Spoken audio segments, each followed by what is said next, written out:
As long as sentient species have existed, they have had stories. And as long as their stories have been told, there have been those who have listened and watched them. That, from time immemorial, has been the role of the Lunar Archive.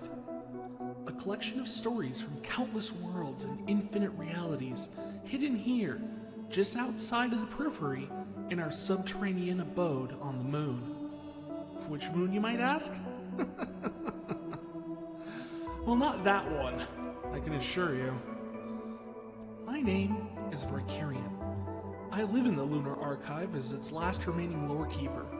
Here I labor to catalog, interpret, discuss, and educate, and, okay, I'll admit it, poke a bit of fun at the innumerable tales that dance throughout this great multiverse.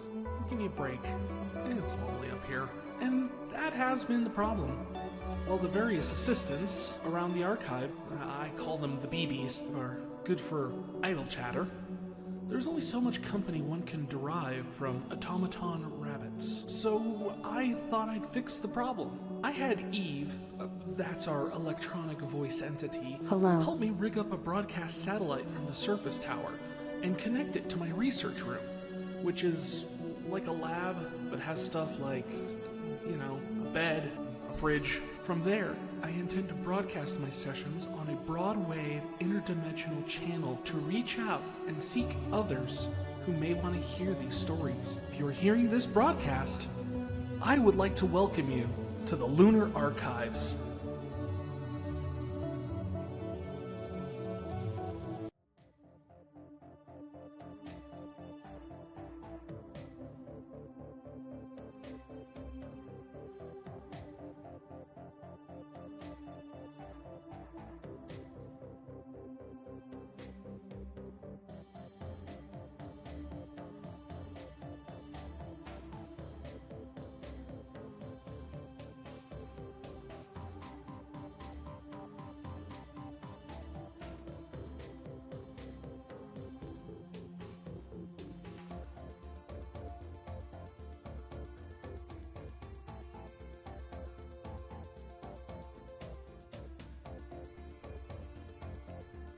There we go. Hi, everybody. Silly thing keeps resetting to the default, and it ends up messing things up. Ugh.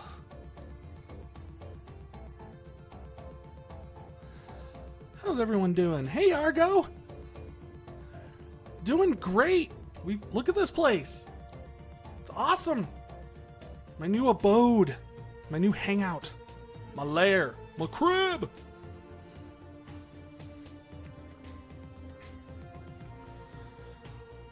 Just been having fun, just trying to get all this stuff together. I've just been so excited. It's been really fun, and just kind of, just putting all the little bits and pieces together. This has been a multi-month long project, finally paying off. I've been trying to cultivate and build up and figure out exactly how I wanted all of this to look. Well, thanks. Yeah, I was definitely going for kind of like the cyberspace kind of look and everything. After all, this is the moon, and if we're going to be on the moon, we might as well look futuristic. It's the way it's got to be. It's traditional. Either that or look like something out of a Kubrick movie, but that's just depressing.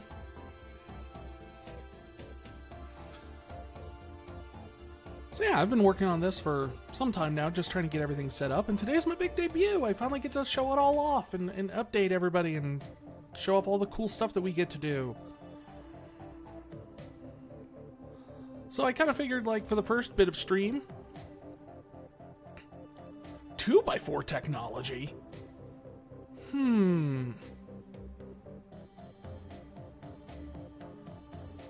Yeah.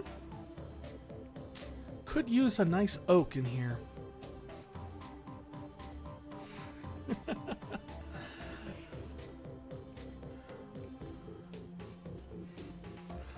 I really did.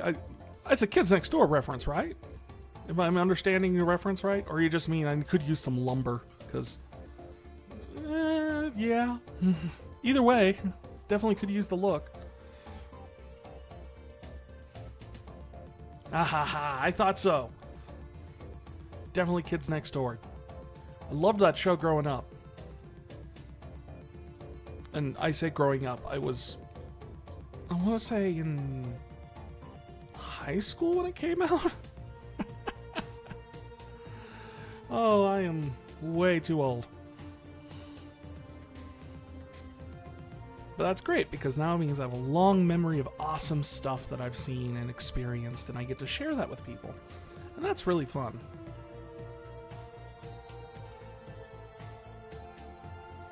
But yeah, I thought for today's stream, we'd be able to hang out and just kind of do some different stuff, and okay, I need to adjust that so it's not spamming that message so much. I said it for... I thought I gave it a nice interval, but maybe not. Anyway. But yeah, the big thing today is the fact that since this is our debut, I've got a bunch of games I'm giving away. For each game, we're giving away about every half an hour or so is the plan. Each time, we are going to close the giveaway, pull someone's name out of the hat, see who wins a game, and then we're going to open it up again, and essentially every single time the name that comes out goes out, but anybody else who's already entered gets to stay in and gets to keep playing. You don't have to re-enter every single time. We'll just keep opening it back up, and during that time we'll pull out different people and whatnot. The first game we got is BioShock Remastered. To give you an idea, some of the other ones that are on the lineup for later tonight, we have Brutal Legend, Psychonauts, Hive Swap, if you're, a Homestuck fan. I have no idea. Well, essentially what it is we're going to be sending you a code, and then if you already have the game, then you have a code that you can give to someone else and just pass it along. Or, if you want, I can gift it to someone else random in the chat if there's anyone else around. I have no idea. We'll see who ends up showing up. But either that, or you can have the code, or you can hand it off, or... and I'll tell you what, I mean, even if necessarily, we got the list right here. If there's something else on the list you'd rather have, we could definitely swap it out. And we'll just swap it out its place with that one. Then again, maybe, quite possibly, Argo, you might be walking away with all the prizes tonight.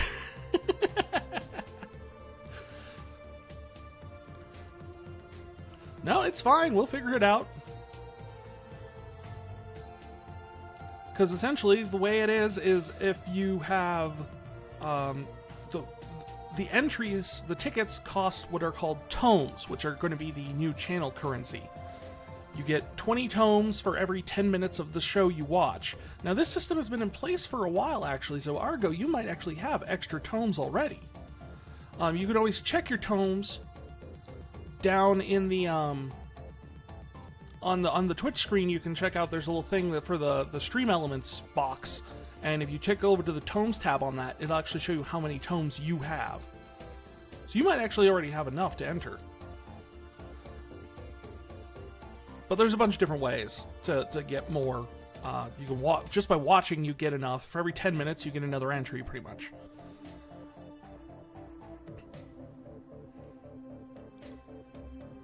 So it's a pretty simple system. Yeah, it's a bit like a high school football raffle. I mean, that's what giveaways are, aren't they? They're all raffles. Except, at least this time, you don't have to sit there and wait for someone to read out the numbers on a ticket or something. It just tells you if you won or not.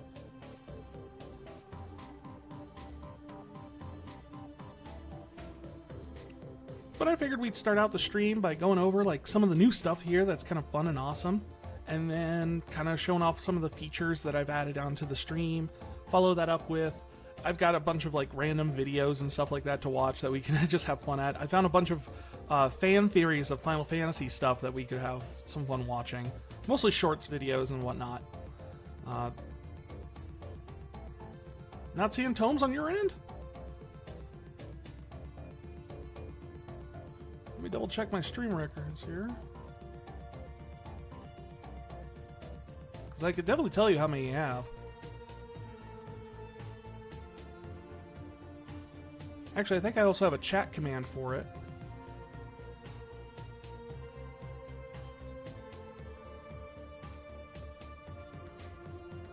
Yeah, if you just do exclamation point points in the chat, it should tell you how many, the bot should get back to you with how many points you have, or how many tomes.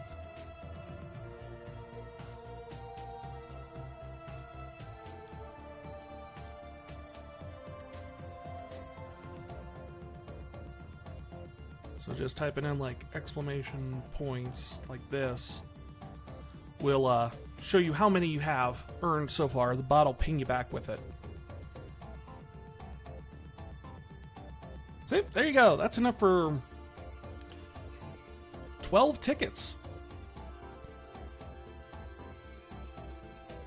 And, of course, my lovely wife and moderator has enough to buy the bank.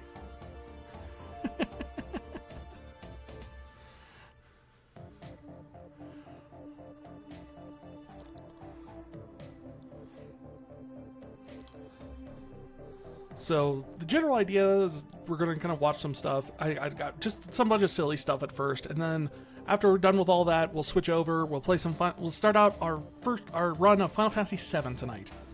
And we'll be playing that for a while, and that's just kind of where we're going with it. We're just going to be doing, and every half an hour or so, we'll stop. We'll have a cash in. We'll allow people to pull a prize out of the hat, and we'll see where it goes. It's nothing super formal or anything like that, but I figured we'd just have fun with it. Oh, it's going to be the original Final Fantasy VII. We actually had a vote on Twitter about whether or not we should do the remake or include the remake. The plan is that we're going to do the remakes, but we're going to wait until the trilogy of the remakes is complete. So it'll probably be way at the end of the retrospective, because we're going to be waiting for remake, rebirth, and whatever the third one is going to be. Retribution. I don't know. Revolutions?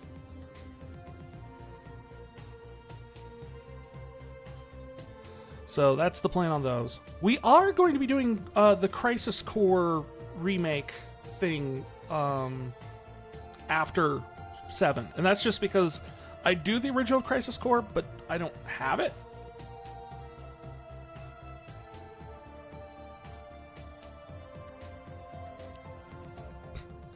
Refrigerator.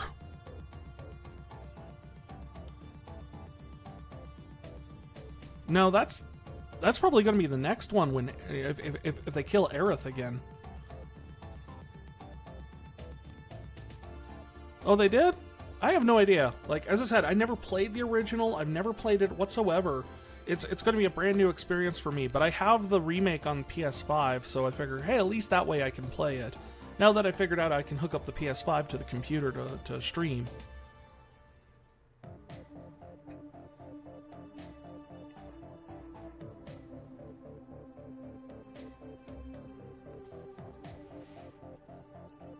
So that's the plan there. So the next few games in the retrospective, we're going to do 7, Crisis Core Remake, and then move on to 8. We will not be doing Dirge of Cerberus. Not because I don't have access to it, but because I hate that game.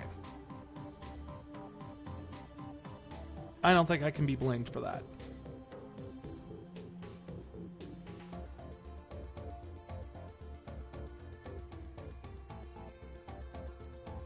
Need 100%. Need a guide for. That seems to be the general, like, message of, like, the general theme of some of the PlayStation era Final Fantasy games, from like here until like the current gen of Final Fantasy games. So there are so many things that are like, wow, you really needed to buy the strategy guide to do this right. I mean, needless to say, we have 12 where you're like not supposed to open just 7 specific chests throughout the game, no indication of which ones, but if you open any of them, you lose chance to get the ultimate weapon. Come on. It's ridiculous.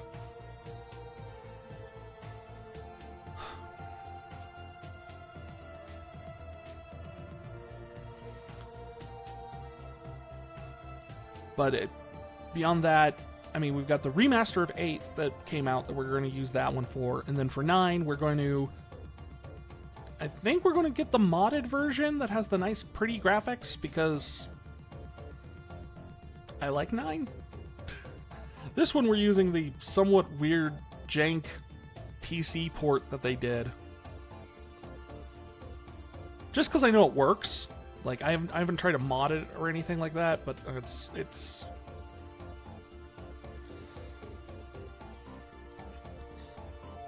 Overall, it's just been kind of a crazy time trying to figure out all this stuff, but I will say this. I am looking forward to playing through 7 again. I am looking forward to talking to people about it, because I think I can win some people over about this.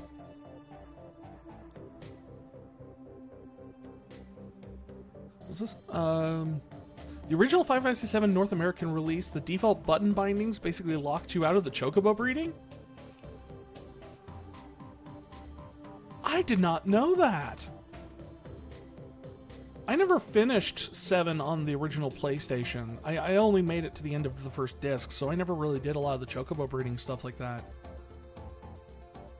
That's crazy. Was it just like a button combination that like you could not press to do it, like for the racing or something? Chocobo breeding itself, I didn't ever find out about to be too difficult, but I think mostly it was just... Oh, right, yeah. X is accept on North American, but circle is accept in Japanese, and they just forgot to wire those correctly or something in like the US release or something.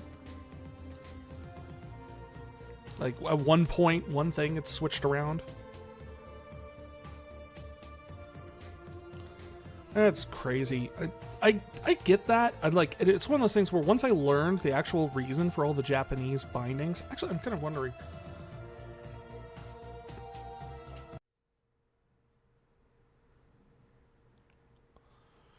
All right, let's see here. I don't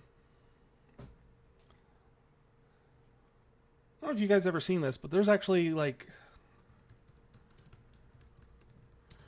Japanese explanation for PlayStation buttons.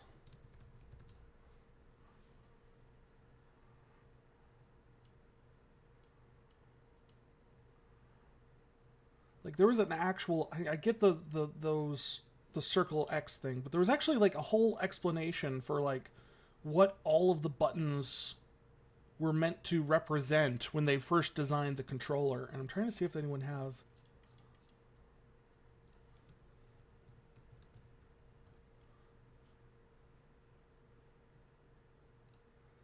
Yeah, here it is.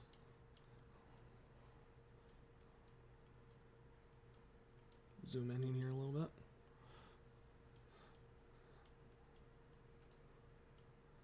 So yeah, X meant...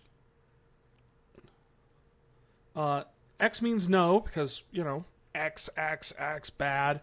0, circle means yes, because that's good, yes, circle, approve. But then they also had things like... The square was supposed to represent a piece of paper, so it generally was thought of in Japanese development that the square button is what brings up the menus. Because that's what a square represented. And the triangle refers to viewpoint. I had it represent one's head or direction and made it green. Like, there was actual intent behind, like, what all these buttons were supposed to be, like, de facto used for, and it just never came over to the US in any way or shape or form. I just find that vastly fascinating.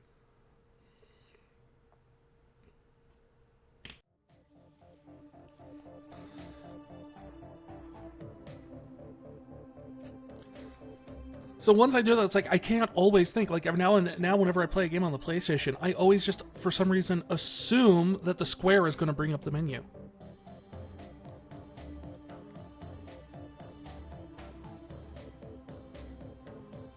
The buttons can't be confused with anything else. It's true! I mean, they're very distinct shapes, and you don't run into the problem between the Xbox controller and the Nintendo controllers, which is the swapped around positions of X, Y, and B and A,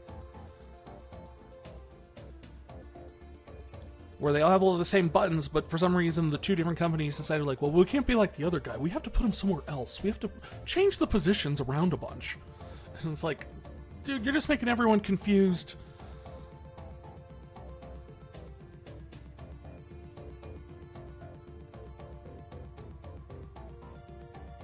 But when it comes down to it with the PlayStation controller, it does just make sense. I absolutely agree. It's probably one of the better button designs I've seen out there.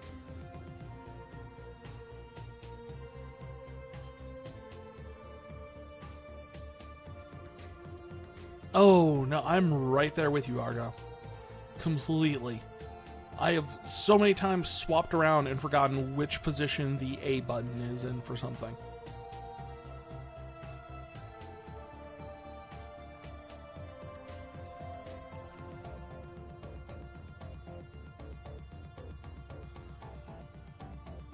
Like, when it came down to it, it was one of those things where it's just kind of like, I'm constantly... The other thing that really, with the Switch, when they introduced it, was like the Z and ZR buttons, or the R and ZR. Like, it'll sit there and go, push R. And I'm just kind of like, okay, I'm pushing R. Like, no, you fool, that's the ZR. At least R1 and R2 make sense. Or even RB, RT, bumper trigger, I get that. But the Z thing throws me off.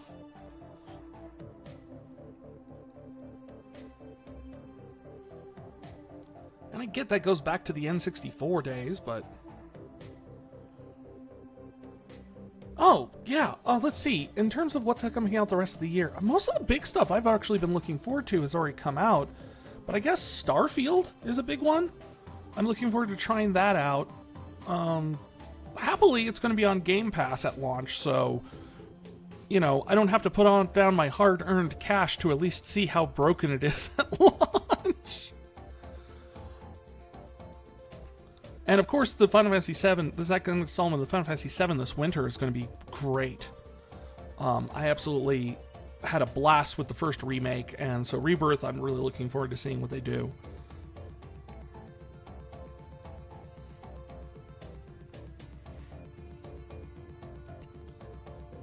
Yeah, it's been overall just, I mean, there's some really good stuff coming out, and this has just been a great year for games. Honestly, just wonderful, wonderful year.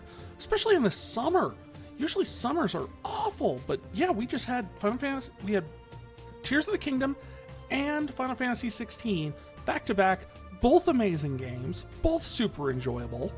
Love them. I actually was up to like 3 in the morning last night chatting with one of my D&D players about like Final Fantasy 16.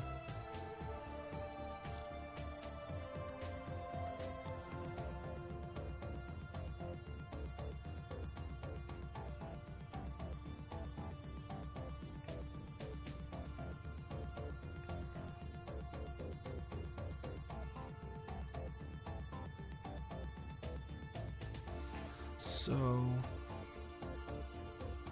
Oh yeah, I forgot Spider-Man 2 and Baldur's Gate 3 are coming out. Those are both going to be high on my list. I like the Spider-Man games just because, like, not only are they well done and not super corny, they're different than, like, the typical this is how Spider-Man has always been done type of stuff. Like, they change up the story some, which is always nice. And then, on top of it, the gameplay is just solid, but, I mean, that's Insomniac for you, man. They have never made a game that at least is not... they're always at least fun to play. And Baldur's Gate 3, I'm just kind of curious about, because this will be the first time they're using a rule set that, you know, I actually know. I was never good with, like, 3.0, 3.5 D&D.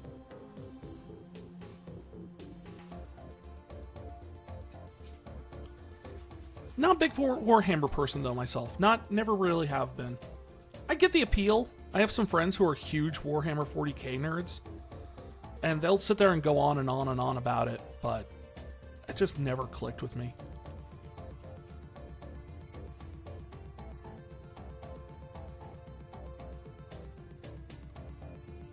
Let's see here.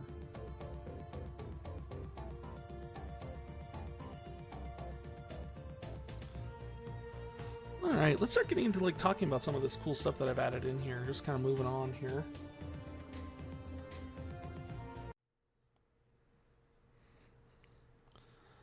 So the first thing I wanted to show off was the stream store that we added. These are what the tomes are used for. So as I said, tomes, there's a lot of ways to get them. You get them by following, you get them by watching, and you get them by tipping. So if you tip, for every dollar you tip, you get like 250 tomes. Good size. But then also, for every 10 minutes you watch the stream, you get 20 tomes. And when you first sign up, you get a bunch of tomes too, just to start with. And what do those get used for? Well, on top of the fact that when we use giveaways, they get used up and everything like that, they're also used here in the stream store, which is accessed either by streamelements.com/Vicarian, or you can go to use the little Stream Elements box below the stream window. There's a little access thing for the store in there too. And from here, you can have things like announce a message on stream, which is read by our lovely Eve. For 1,000 tomes, you could actually just choose to name a character in one of the Final Fantasy games that we're playing. Just shoot me a message, tell me, it'll prompt you, it'll ask you what character do you want to name, and what name do you want to give them. And yeah, we'll name that character when we get to it. And then, of course, there's just play funny sounds. Right now we only have a couple in here. I'm still finding more.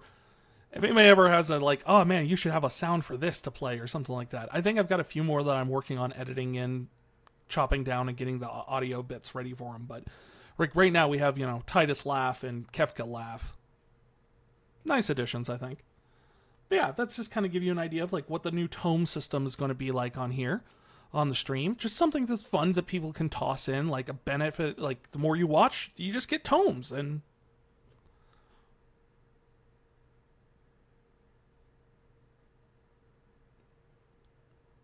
I don't find it very funny at all.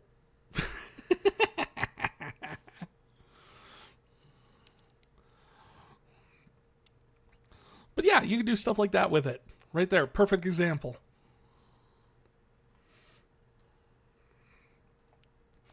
And it just plays right on the stream. And yeah, so I'll be coming up with different stuff and things like that.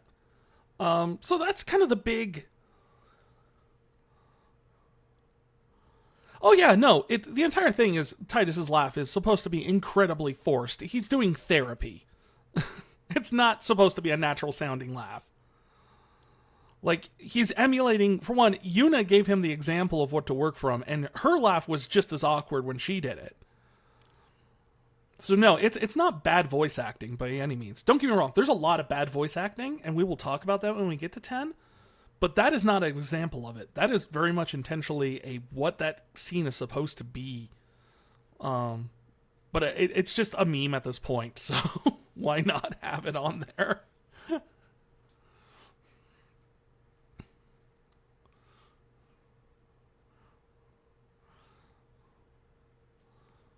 So then I realized that at some point, we came down to it, and we've played through about almost a little under half of all of the Final Fantasy games so far. We've completed 2 whole generations, if you will, and we've never actually created any sort of a tier list of where the games we've ranked are so far. So I thought, hey, we're at the start of 7. We're at the start of the PlayStation era. Let's look back at the previous 6 games, and where would we rank them? Where would we say is the best and the worst?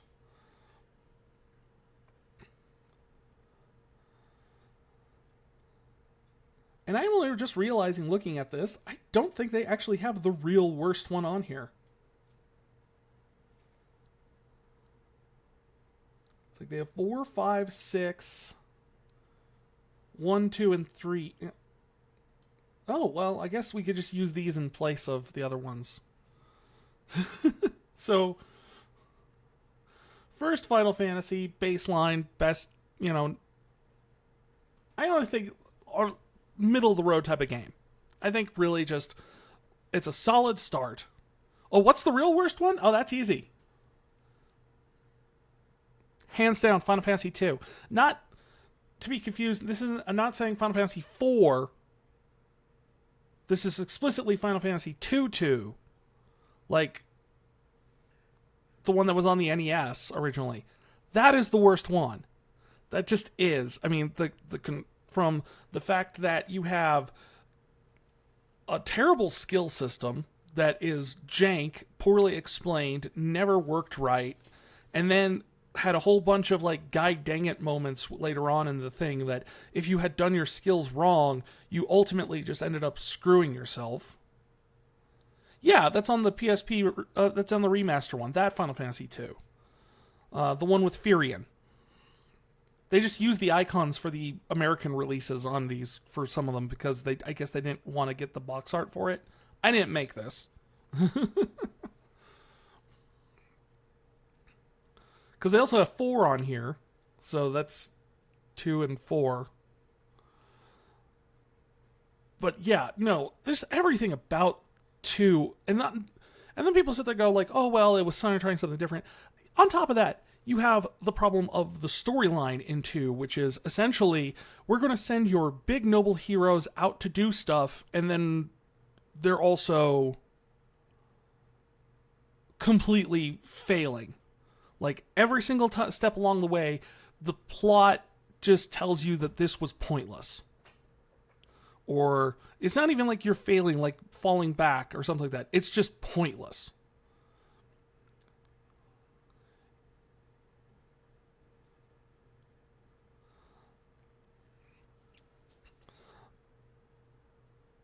But yeah, no, I mean... And yeah, CRPGs, especially old school ones, had similar problems, but the simple thing here is, this is all you had. There was no explanation, and it completely hampered your character. You don't start as a decent character and then build up skills and things like that to become a better character. You start as crap, and then you get to choose and hopefully build your character, because then you also have things like, okay, example. You increase your MP by casting spells. Makes sense, right? You use magic, you get more MP. But your MP never replenishes. So you keep having to go back and kind of refresh that. Now, you also get more HP for taking damage.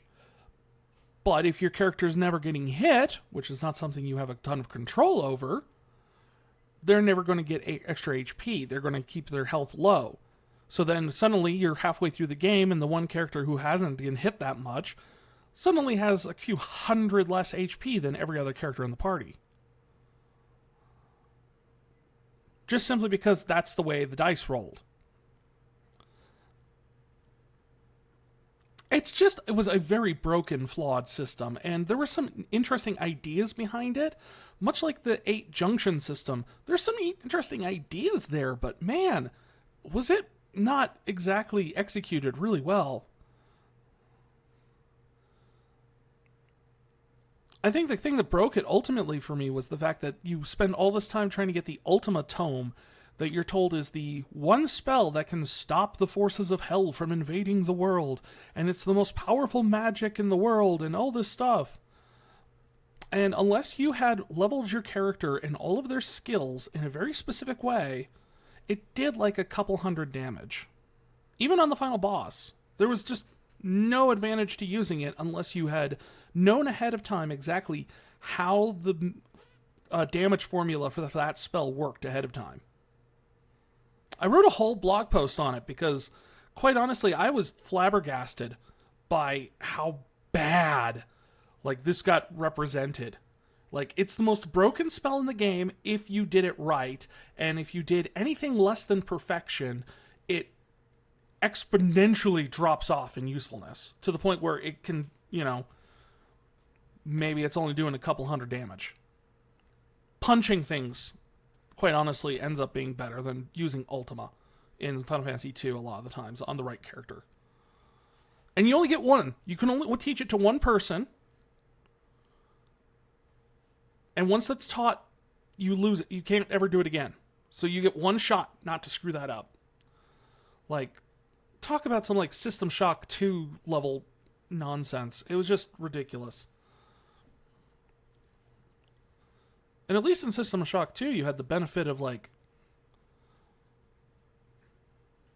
going back and going to older saves, or, you know, you try getting the motivation to go through 5/6 of the frickin' game to get another spell and then hopefully figure out what you did wrong with it.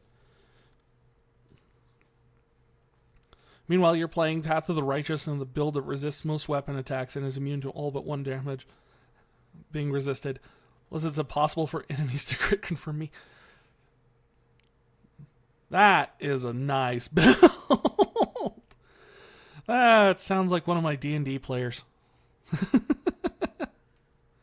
I have a D&D player who loves doing that sort of thing, like building the most resistant, untouchable, unkillable builds for their characters. And it's just, as a DM, I'm just kind of like, I'm glad you're having fun, but man, are you making this very hard for you to have any sort of like engaging challenge. But then again, maybe you don't. Maybe the fun for you is finding a way to not be challenged. That's a valid form of play too. That's what people with Game Genie do.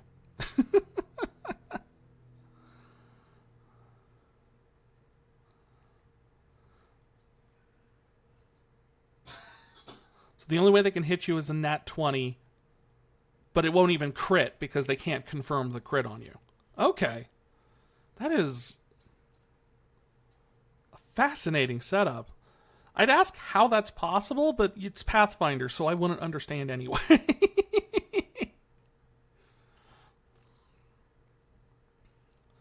So yeah, for original Final Fantasy, middle of the road, great start, solid place. Not the best game in the series, but it's a solid start. Final Fantasy 2, huge dip in quality. Like, the crap that people give for Adventures of Link 4 in the Zelda franchise, that's everything Final Fantasy 2 was. Final Fantasy 3, on the other hand, I would say is an A rank. The story is really engaging. The game is fun. The class system comes into play and gives you a lot more customization with it. Like, the only real downside is that the characters are really generic, because they are literally generic. They're just all called Onion Knight 1 through 4. Hey, level 99 Gaming Wiz, thank you for joining. Given the follow. Welcome to the archive.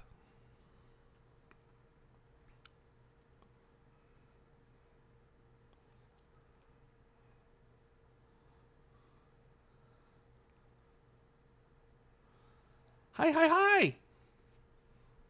Welcome. We are in the middle of just kind of going through our previous adventures in Final Fantasy before starting 7 tonight and giving them ranks.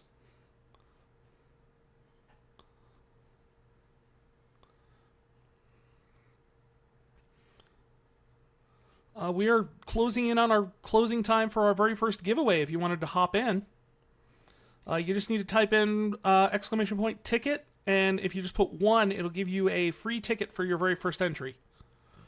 First game we're giving away is BioShock Remastered.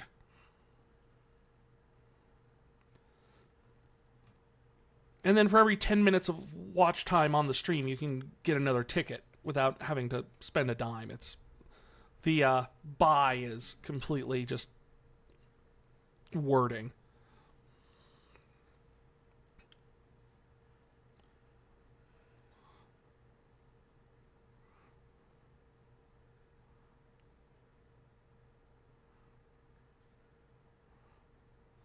I can't say I liked every RPG I've ever played. I know your feeling, though, Argo. There's a lot that I enjoy. Like, ones that even most people don't like, I like. And, I mean, we'll see that as we get further into the Final Fantasy series.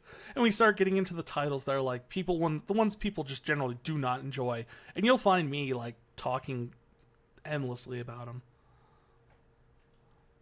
You platinumed 15? I think I platinumed 15 too. I didn't do the DLC platinums though.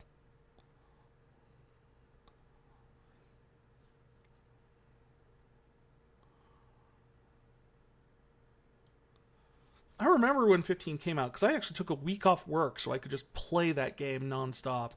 I like the original version of Chapter 13 too, of Final Fantasy 15. So that tells you exactly where I'm at in terms of things.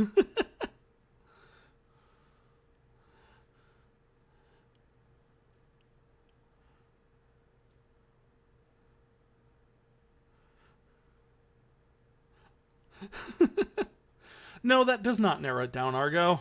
That is pretty much anything that has a character customization system. You can create broken characters with it. As we found out with Final Fantasy VI and learning what we could do with the Espers in the late game there. And we just got Sabin doing max damage on every bum rush just because of the fact that we maxed out his magic stats.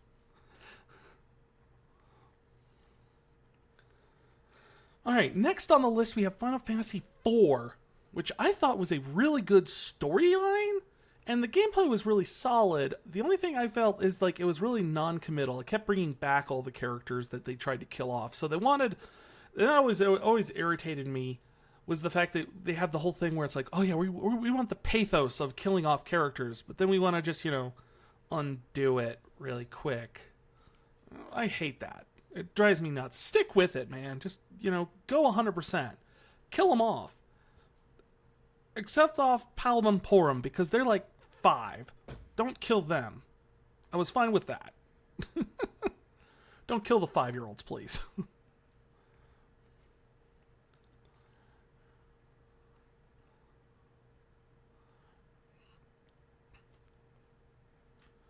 And then, let's see... 5 I'm going to put on the same tier as Final Fantasy 3. It's like 5 was just a great game. Not to mention, it's the only Final Fantasy that I've actually seen that actually did humor really well. And we'll do the first giveaway right after we finish the list. Because we only got 6 left, and we already know that that's going to go in the S tier. Because it's my favorite game. in the whole franchise. Just simply because as I went on the lot, said at the end of the when we finished that one on stream, just, man, is it a game that not just like is a really well-rounded game? I'd agree with you. 5 definitely had the best incarnation of the job system. Actually, no. I'd actually argue in terms of just strictly the job system, I like 10-2's better, but I think 5 had the most robust job system. I like 10-2's better, but that's because it's a little bit more... There's a little bit more meat on the bones with the unlocking of all the abilities and everything, and like being able to choose your path through how you level up each job. But then I don't think there was nearly as many options as 5, because 5 you could have like cross-class abilities that could carry over to other jobs, which really very robust system. So I'll meet you halfway. I'll agree with you that 5 had the best, but I still think 10-2's was more enjoyable.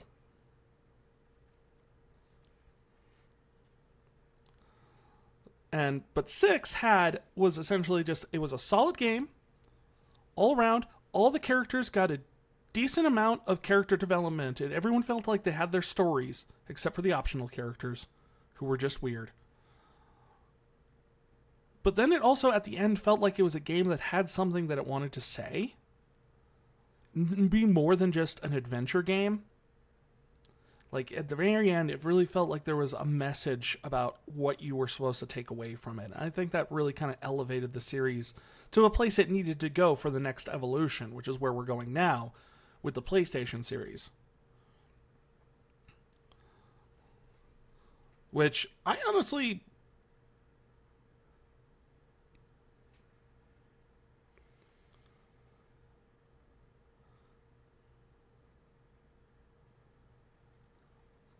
Oh, this 13.2 on the console is far better on the PC. I was so confused by that when I played it on my Steam Deck.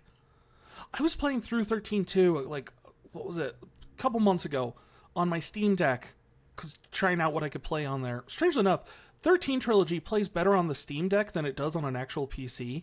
I have no idea why. But, yeah, I was so confused. I'm like, why can't I do all the DLC yet? I know when I played this originally on the PS3, I could do the DLC at any point. Why can't I do... I had to look it up and find someone who had the answer for it. It was just kind of like, what? They changed that? That's no fun.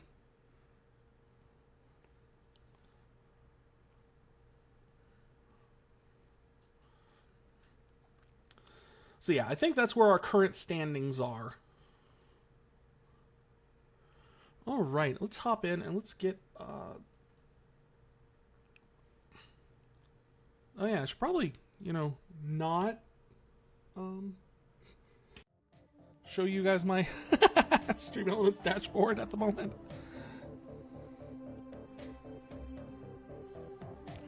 That could be problematic. Let's do the giveaway, though. We have the very first giveaway.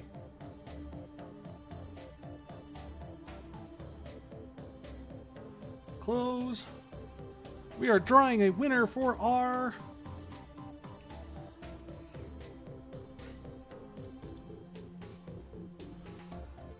very first entry. This is for BioShock Remastered. The winner is... I said draw a winner. Argo! Argo, as always, you will be sent a code. You can give it away to someone else if you already have the game. If not, just get in touch with me and we'll figure out something. I've got all the different stuff on here, and I'll get that all sent off to you.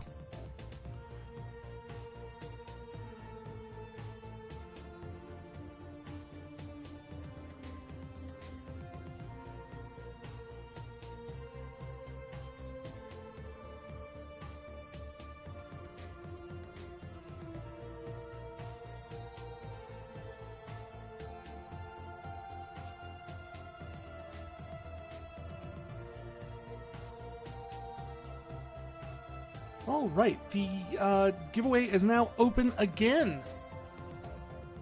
And our next game is going to be...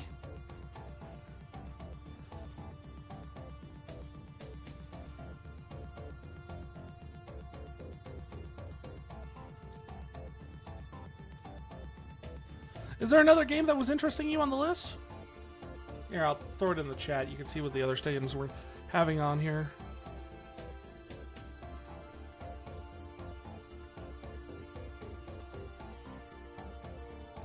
If any of those sound interesting to you, I can honestly swap it out for you if you'd like.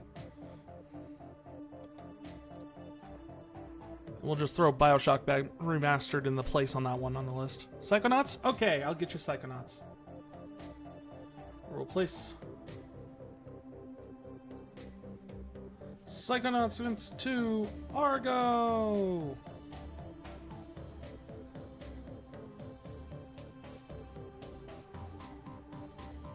I will send you the code here in a few when we get to...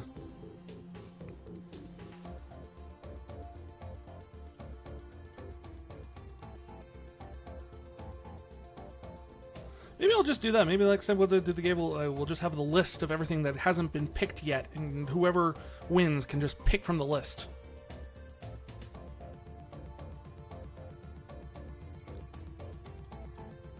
Since we have such a small amount here, and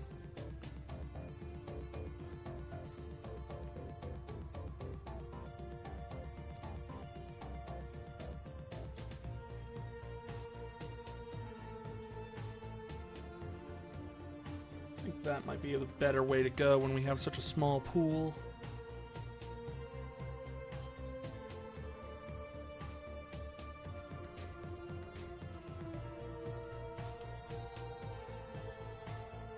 Also, great game, Psychonauts, if you haven't played it. Wonderful game. Love that one.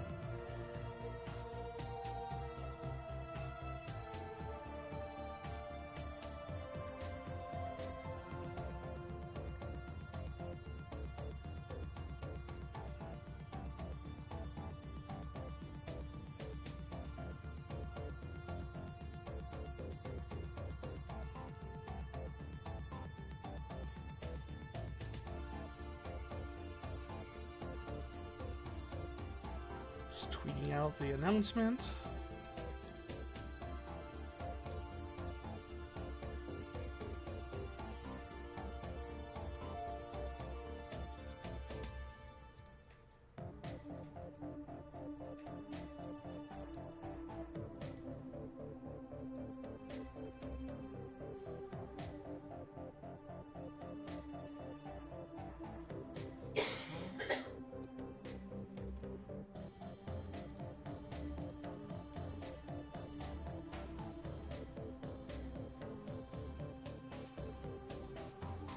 There we go. Yeah, I was really happy with how, like, Psychonauts 2 turned out. I was so happy they actually got to make it, and...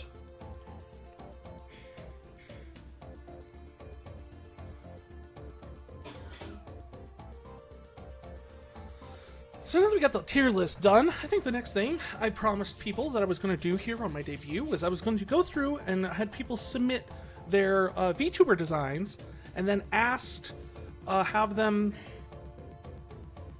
What? No running giveaway. It's reopened.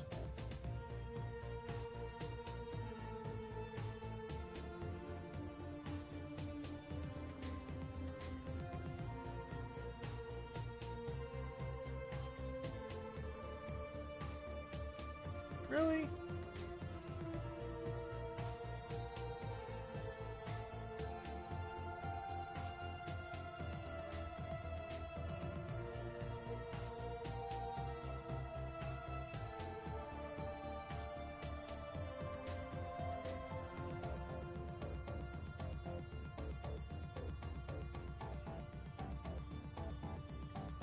All right.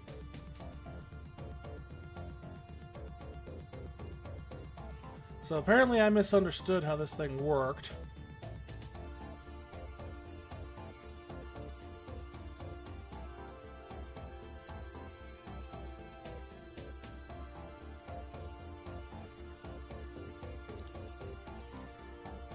So we'll just start a new debut. I think everyone still gets another free ticket to this one. So really all you're doing now is essentially every time we do a debut, you get a free ticket. And if you want additional chances to win, you can purchase additional tickets. This is how it's going to work. So anybody who was in it, feel free to grab another entry and grab... You got refunded your points beforehand if you already entered, so...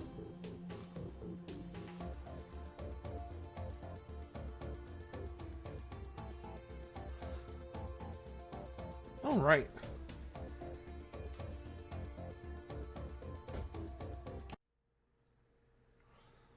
So yeah, I had originally asked people that if they wanted to kind of... Oh, I should update that thing. Next game on the giveaway. Yeah, we'll just change the text to be...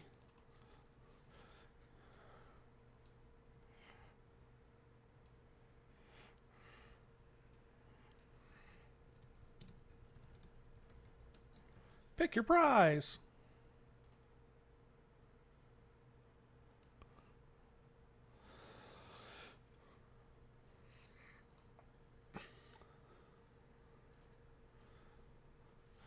So, I had originally asked people to send me in their VTuber designs and tell me what their favorite elements were, and then I would tell them what Final Fantasy job they wanted to be.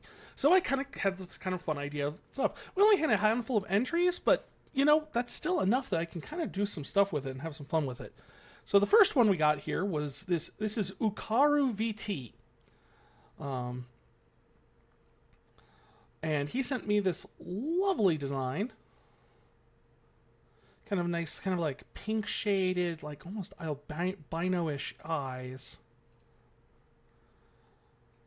With kind of this hoodie. And I'll tell you this was, as soon as I saw this, I knew exactly what job I thought he would be. And that's going to be the fact that I think, quite honestly, shouts out to me, this is a dead ringer for Kryle's white mage outfit from Final Fantasy V. And just...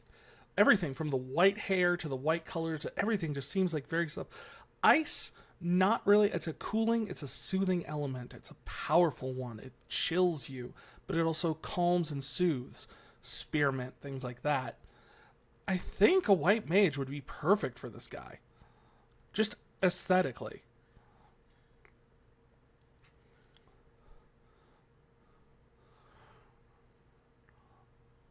Not only that, but if you actually look at a lot of the animations given in like the advanced or later versions of the white mages in the early games, they actually have like little crystals, like ice crystals, like snowflakes, as part of their heal animations, which I always thought was kind of cute.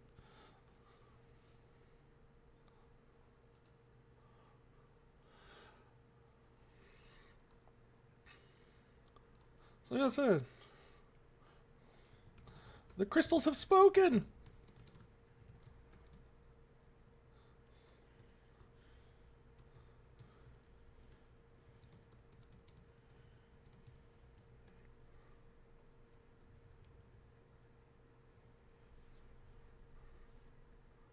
And we'll give him a little white mage gift to go with it.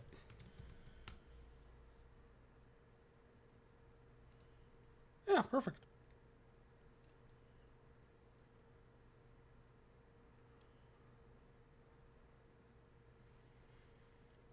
Even like little dreamcatcher earrings, like that feels very healery to me. I don't know.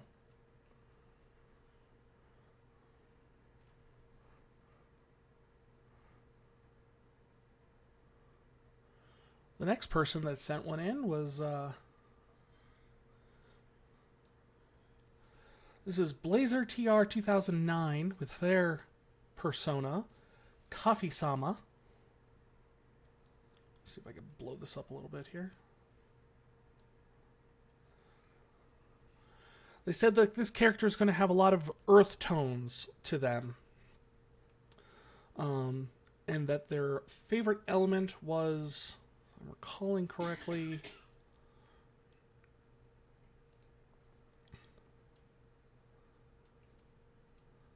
trying to remember exactly what she said. Is it brown? I don't remember if she actually mentioned what element it was, but I will say with the designs, the kind of the cute bunny look to it. I like the fact that the paws and fluffy tail, bunny ears. The bunny ears being down. By the way, I love this design. I think it's adorable. Like the low ears kind of pointed downwards with the glasses and kind of the nice like bob pixie haircut thing going. Very cute. I really like it. And I like the kind of librarian look to it and stuff like that. But you know what this says to me? I don't know why. It just strikes me as kind of like a nature-themed, elemental, very earth tones, very strong there, but then like also like rabbit. I'm thinking a geomancer.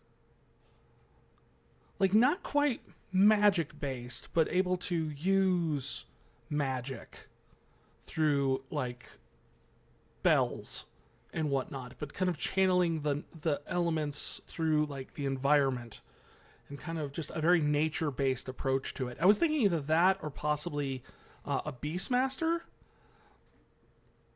but I don't know. There's something a little bit more.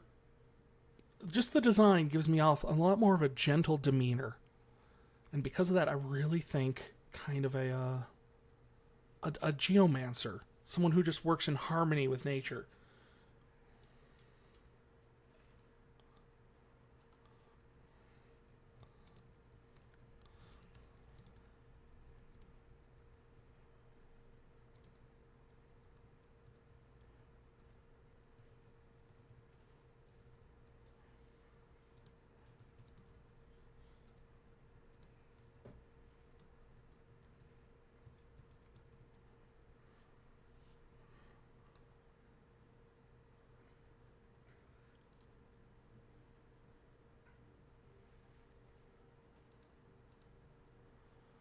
And then finally, this was our third contestant that entered in. This is Pomely. She's another, VTuber pre-debut. She likes fire, and she said she hopes she gets a red mage, or a dragoon, or a dark knight, or a summoner, or, and I assume the list goes on. Well, let's take a look at this design here. It's again, I like the design. It's very kind of like academic almost. Like a little bit of sci-fi tossed in there, a little bit of fantasy. Like you could see this being something like in a Phantasy Star game or something like that even. The buckles and the badges and whatnot. But you know what? That kind of level of just like the mix between the colors and the fact that she kind of channels the idea of like the Dark Knight aesthetic, but here's the thing. She's also got a very powerful, it just shout, her design just calls to me. It just says, caster. And so I thought, maybe, would I consider her to be a black mage? No, not really, because she's got much more of an athletic kind of go to her. Like, it's very kind of clearly designed to be more of a kind of a combatant kind of build and very athletic, not necessarily flowing robes, but kind of like a swashbuckler. A sorcerer is kind of what I was thinking, but there was something that occurred to me. There is a class that offers the best of both. Kind of a magical fencer class that only shows up once. I believe it's only in Final Fantasy V, although its influence is felt throughout the rest of the series because its abilities keep coming back in other forms, which is the Mystic Knight. They channel magic into their weapons and deal damage. Actually, one of the more broken classes later on in 5, because you could channel break spells into your weapons and just like, if you can hit them with a sword, you petrify and kill them. It's fabulous.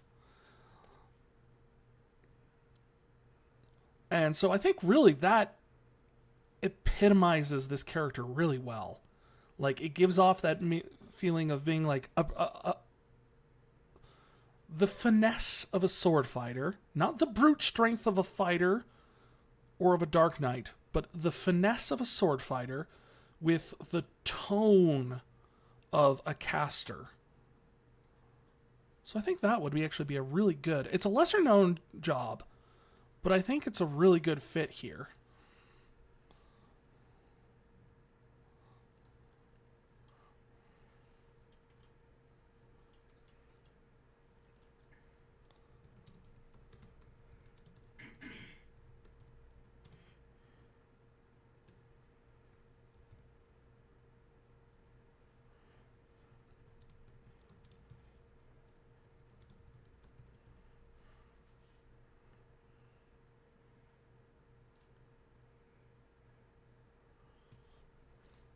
So yeah, I think that's a good one.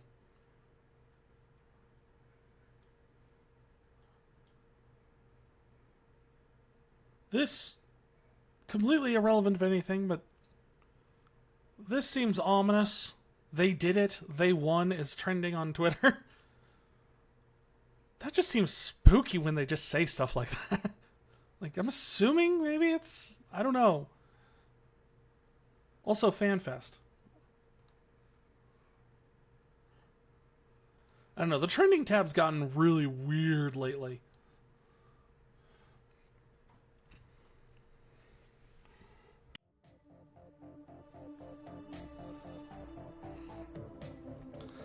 So that being said, I think at this point, we've been going for a little over an hour. I think we're going to take just a little quick break, just a couple minutes here. I'm going to roll the video from the start again, just so people can check it out, now that we got a few more people on the stream and everything like that. And when we're done with that video, I'll be back. I'm just going to grab a drink and use the bathroom really quick. And then we'll continue on. We're going to watch some of these crazy Final Fantasy theory videos that I found online. Check out what those are all about.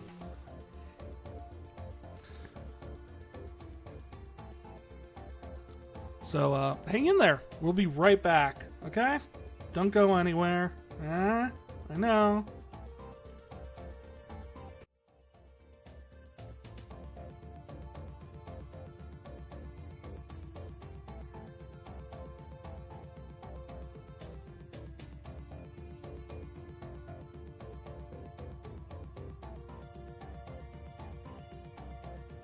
As long as sentient species have existed, they have had stories.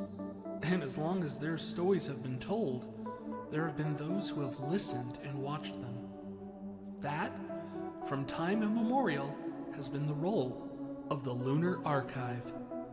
A collection of stories from countless worlds and infinite realities hidden here, just outside of the periphery, in our subterranean abode on the moon.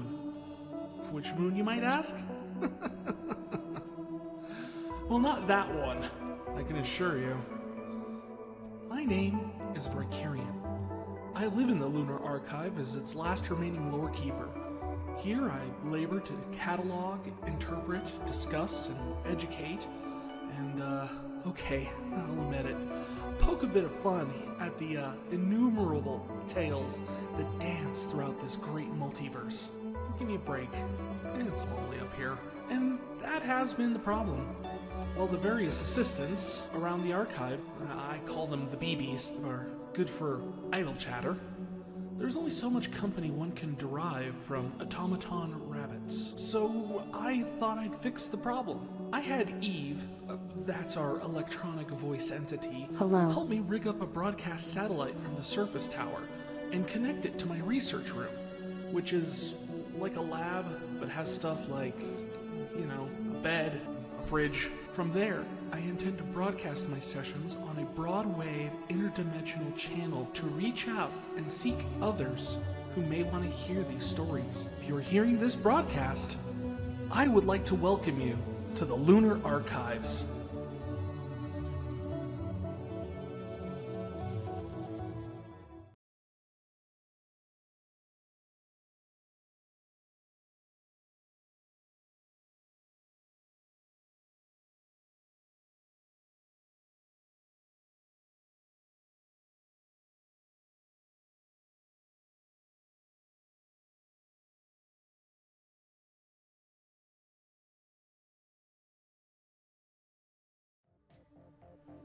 Hey everybody, I'm back with a nice glass of tea.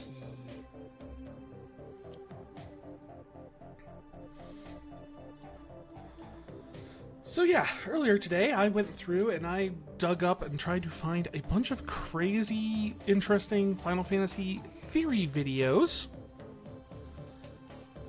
Just because it's one of those things that I kind of like, and it's one of those, I love fan theories. I especially like it when there's fan theories about something, like come out before something comes out, and then coming back after it's been released and checking it out.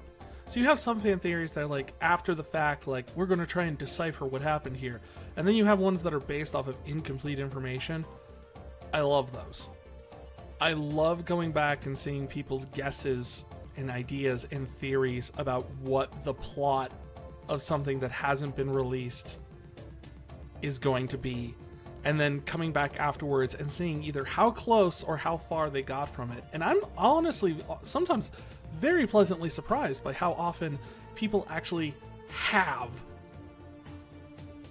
called surprising plot points way early on, and I'm honestly baffled sometimes how they did it. So I've got at least one of those in here. This is someone who had a Final Fantasy 16 theory that from before the game came out, and now it's now that it's out. So I will do that one first, just so we can sit there and go, hey, by the way, if you haven't finished 16 yet, if you haven't done anything yet, I'm not going to go into spoiler territory. This guy doesn't know any answers because he doesn't know the game has come out yet, or at least when he made this video. So this might be spoilers, but I'm not going to tell you whether or not it is, because that's half the fun.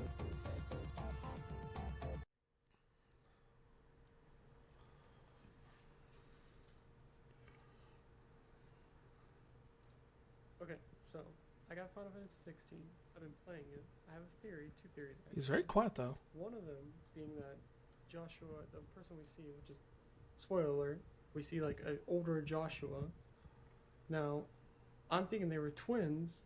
One of them got the Phoenix as the dominant, and the other one got Ifrit. That's my one theory. But my other one, which probably is more plausible, is at one point Ifrit and the Phoenix were one being, and then split. That's why they're the only ones who have two dominants of fire, because otherwise, like, there'd be probably more dominance of other elements, but they're the only one seemingly that has two dominants of just one element. Yeah, that's my two theories. Early reviews, it's pretty fucking good. It's pretty much Devil May Cry in a lot of ways, so it's really good. Oh, so he has played it. This is after so it came out. I got Final Fantasy. He's just not very far into it. Okay. Well, that's interesting theory. The fact that it's like there were his theory. In case you couldn't hear, and I know the video was very quiet. I was very surprised about that. I tried turning it up. But his theory was the fact that there are two Joshuas. There are two twins, secret twins in Final Fantasy 16. Both are Joshua. identical twins. And one is actually Ifrit and one is actually Phoenix. And the other one is that the backstory behind it is the reason there are two dominants of fire is because they used to be one creature that got split into two. Not terrible theories. I won't say whether or not they're correct because Final Fantasy 16's only been out for like a month and I don't want to spoil it, but they're interesting theories.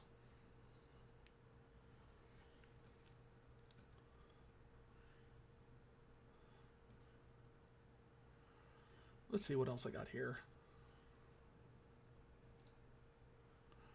I got this one from a guy on TikTok. I have a fan theory about Final Fantasy VII. Okay. Much loved series Final Fantasy VII and much loved series Final Fantasy VI often have communities that clash against each other about which one is better. And I've been going through playing the whole series on my own channel. If you want to catch that, it's on TikTok and Twitch. But yes. I came to a realization that something that I have never seen talked about in the community about Kefka, Genova, and Sephiroth. And the connection that let all of it come together is actually Kingdom Hearts. Okay. What is Cloud doing? Now, while these things might be canon things that actually happen in the Final Fantasy verse, the Final Fantasy verse really doesn't stay the same from one game to another. I thought it was a really interesting connection that Genova and Kefka might be the same thing. And now some people are going to say, whoa. Genova is actually female, is portrayed female later in the games, but at first, Genova was not portrayed female. It was portrayed as it, not a female or male being. And there is one thing that I think connects them really well through the Kingdom Hearts universe, and that is that Kefka and Sephiroth, as far as I'm aware, are the only two beings to ever cast Heartless Angel. What's Heartless Angel? It is a spell that casts it and reduces everyone down to 1 HP. You take another hit, you're dead. So in all the series that it happens, which is Kefka in Final Fantasy VI and Kingdom Hearts 2, I think that gives a pretty good connect. Why would Sephiroth have the ability of a boss from 6? Kefka was turned into similar to a statue when he fought the Warring, or not fought the Warring Triad, but took their power and became like them. Genova is very statue-like and is found buried on their planet. And then that is then used and put into Sephiroth, and in Kingdom Hearts, he now has that same ability as him, which gives you the big, are they actually connected somehow? Is this something that Square Enix tried to sink in there and create fan theories about? I don't know, because I haven't seen anyone talk about, and obviously these games have been out for a really long time. Now, I'm sure there are many people who are sitting there like, your theory's dumb, your theory's stupid, but I think it's worth exploring. Are Kefka and Genova connected, and is Genova actually Kefka cells implanted in the Sephiroth? Huh? Is it? Yeah, no, I'm is agreeing, that the Argo. thing? Is that what happened? It's very clearly a reference. What are your guys' thoughts on it? Because the name gets used a lot.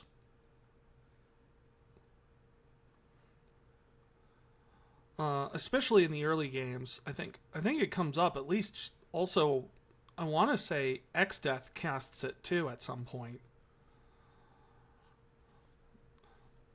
But the idea of the fact that it's I don't think necessarily. I think he's coming to a backwards conclusion here. I don't think he's necessarily wrong. Oh yeah. Pretty much everything that Buenavelza casts in Lightning Returns is a reference to another spell in the series too. But that's kind of what it is. A lot of Sephiroth's abilities in the Kingdom Hearts games are an amalgamation of different abilities that are used throughout the Final Fantasy series. He almost has no original attacks, if I recall. Almost everything is a reference to something else. It's not, but I think that's more so the theory. I think he's coming from a backwards conclusion, which is if Sephiroth is using these things, then they must be connected in the Final Fantasy games, which is more so, it's Final Fantasy, Sephiroth is more so an amalgamation of Final Fantasy villains in the Kingdom Hearts universe, which I think is an interesting take, especially if you're familiar with like Kingdom Hearts lore, which a bit of a thing. I do plan on doing a stream here in the next few weeks where I bust out my art tablet and I do a drawing to explain the lore and the universe of Kingdom Hearts with doodles. I think that'd be a fun one to do at some point.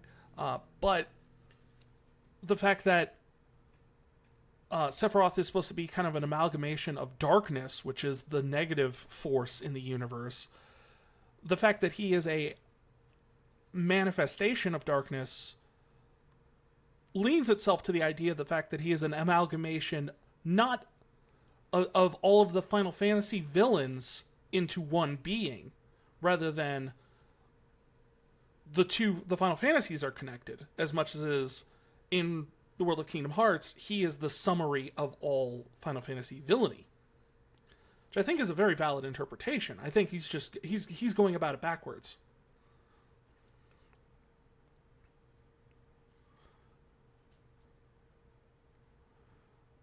The biggest sin to me in Sephiroth is everyone mishearing KH1 Heartless Angel as Sin Harvest. Probably because he's saying Descend Heartless Angel, and then reverb, and Lance Bass's voice. Man, I miss Lance Bass as doing the voice of Sephiroth. I really wish they'd bring him back. He had a really good voice. Actually, I miss a lot of the Kingdom Hearts 1 voice actors. There were so many of them that were like Disney roster people that did not come back for the later games, and I'm really sad about that. R.I.P. Mandy Moore as Aerith. But no, I think this guy's got a good idea. I think he's just going about it backwards.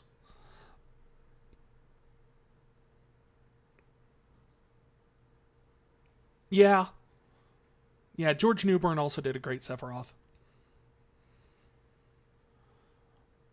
I think all the voices for Sephiroth have had like their own really good strengths and points. I don't think there's been a voice that I could point to for Sephiroth that I've seen done that I'm sitting there going like, that wasn't really a really good take on the character. I think everyone's kind of nailed it to some different degree. I think they focus on different things.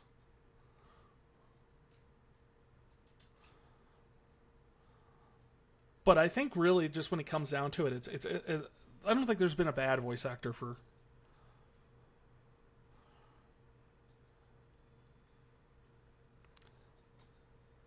At least Sephiroth.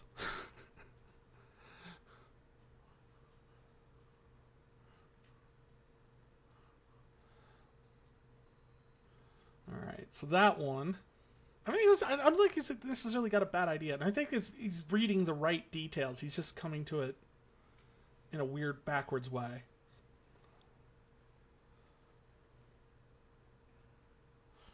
Yeah, well, they replaced everybody in the remake, and given the fact that what we know about the plot of the remake now, that kind of makes sense.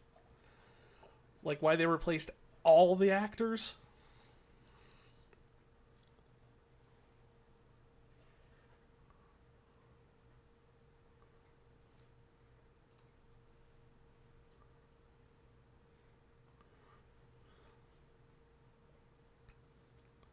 Okay, this is like the very first one I stumbled upon when I was starting to look for these. Because it's actually really hard to try and find theories that aren't just the same Final Fantasy VII theories being used over and over and over again. Or of course, the same Final Fantasy VIII theories, because I ended up finding... For every video I found that was not about it, I found another video that was about how Squall is actually dead the entire time.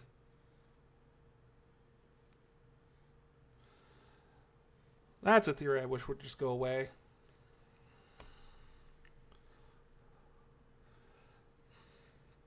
So let's see what this lady has to say. She said there's some sort of connection between Final Fantasy... What was this, 7 and 13? You mean other than the fact that everyone calls Lightning Lady Cloud? So we all recognize this, right? ライフストリーム。それは星をめぐる命の流れ。星と星に生きるすべての命の源です。そしてあの日、運命の日、 I don't recognize す the べての Lion King 戦 music いを with 終わ it. らせたのは星自身の力でした。 Do you recognize this? Humankind will be born afresh. Ours is a new future, bright with promise. Sometimes shadows will darken our path. We shall tremble in fear before the night, but we won't be alone. We will reach out our hands. And in the warmth of another hand holding our own, we will know hope. And We will survive and prosper. Makes no The Crystal Age is just a legend, from before the world was born. No, And it it did not ended help that they gave her before clothes you outfit, were and it did born. not help that it was the best early Gain outfit you can give her.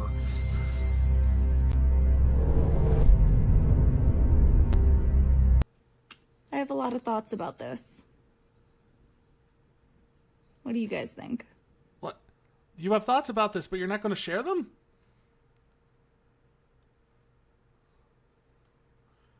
Give us thoughts. Or are you just going to put two things up and go, huh? No, this isn't surprising. I remember this being a discussion point when the game first came out for the handful of us that actually played our way through Lightning Returns. But yes, there is a scene at the end that very much invokes the image of the live stream. And I had wondered if this was going to lead to a bunch of theories that Final Fantasy VII was the world that Lightning reincarnates to at the end of 13, which summarily gets defeated by the fact that she resurrects in modern day France. The bigger argument is the fact that 13 eventually becomes our Earth, and that actually has precedent in the series. Because how many times in the original NES and Super NES games did it be like, and then it became our Earth? It was like, oh.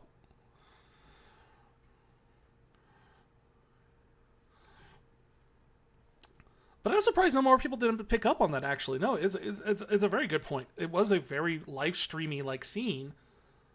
Namely because it's a bunch of souls traveling into a new universe. And we'll get to that when we get to Lightning Returns, because, I mean, I have a lot of things I want to say about that series, because I'm actually a huge stan for the 13 trilogy.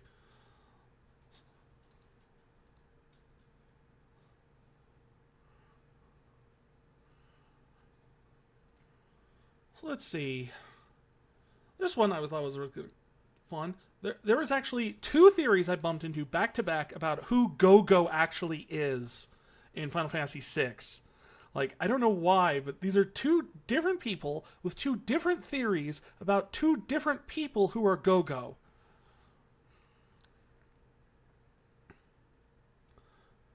Yeah, the Final Fantasy X-7 connection is a lot stronger, namely because not only do they have like the hints of like the whole little bit in 10-2 where Shinra is talking about crystallizing spheres and like how it's made up of the life energy from the far plane, but then also one of the writing team on 10-2 came out and said themselves that they had intentionally put that connection there just to see if something would happen with it, or as like something for fans to play with as an idea. I don't think it was ever considered like, this is 100% the intent canon as much as it is, I put this Easter egg in here, let's see if there's something, it grows into anything. It didn't, other than a bunch of fan theories on the internet, but it is a more popular theory that 7 is the future version of Spira. Some people even argue that if you look at the shape of Spira on the map, it corresponds pretty well with Wutai. So Wutai ends up becoming like modern day Spira in Final Fantasy VII. At least that's the argument. And it's not a terrible theory. There's at least evidence for it, including evidence from behind the scenes, but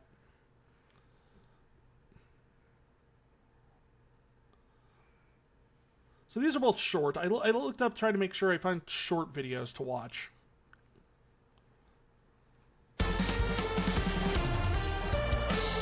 So let's see what this guy has to say here. Final Fantasy VI is probably my favorite of all the Final Fantasy games, and a big part of that is just how vivid and alive the world feels. You have so many little quirky side stories and unsolved mysteries that there's just a real sense that life goes on in this world, with or without the main characters. His mustache is very distracting. One side goes up and the other side goes down. It's tripping me up, man. Of all of these mysteries, I think the one that I thought about the most over the years is the character Siegfried. It just always seemed like there was so much more to that character than we ever saw in that game. I mean, he had his own unique sprite, very compelling, random, quirky encounters that just seemed like it was building towards something more than it wound up being. It just seemed like way too much work was put into this character for it to have been left off as just like some unexplained running gag. As a kid, there was a time when I was so convinced of how important he was that I would sit there with a Game Genie and try to find a way to get him into my party, and although that never really amounted to anything, I might not have been so off base with that theory. You see, recently I found out about a fan theory that Siegfried was actually supposed to be a bigger part of Go-Go's storyline, and that makes so much sense. You see, when you meet Siegfried at the Colosseum, he tells you that there's a person that's been going around recently, impersonating him, and the Siegfried at the Colosseum is so much stronger than the guy you meet earlier in the game, and the guy you meet earlier in the game is characterized differently. He's kind of like a bungling idiot treasure hunter. And yet, despite what an idiot Siegfried comes across as, you have characters like Ultros trying to impress him. He says something like, when he's trying to steal the Esper statues, that he hopes this gains Siegfried's respect. So clearly the Siegfried guy has some kind of a good reputation that the imposter is trying to capitalize on. Now, of all the characters in the game, who else would do this besides Go-Go? But at this point, we're just making guesses and we don't really have anything substantial to back up this theory.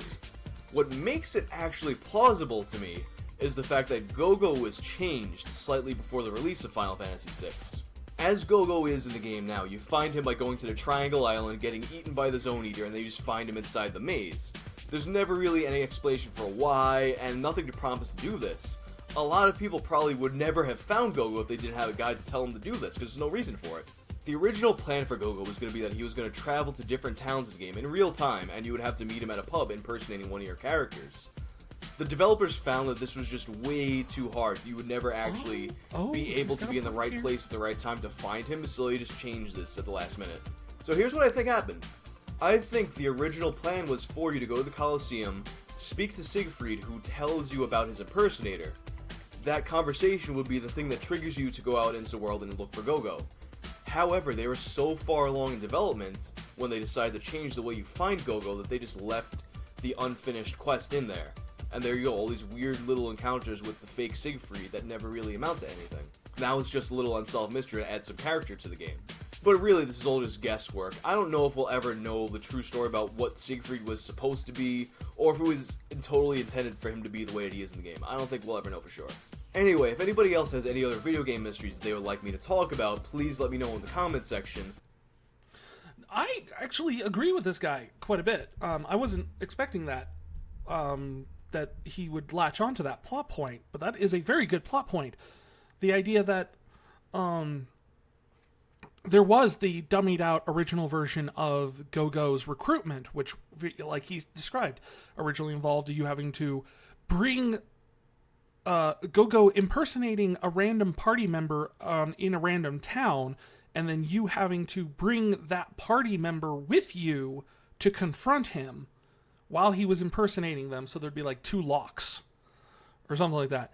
And only then would you get him to call into it. The fact I never actually picked up on was the fact is that actually could be a reference to the fact that there was a fake Siegfried running around in the World of Balance. And that the two might have been actually kind of a linked thing. It doesn't change the fact that I don't think Siegfried is Go-Go. As much as Go-Go was impersonating Siegfried, I still think Go-Go is the Go-Go from Final Fantasy V who just ended up in 6 by falling through the dimensional rift.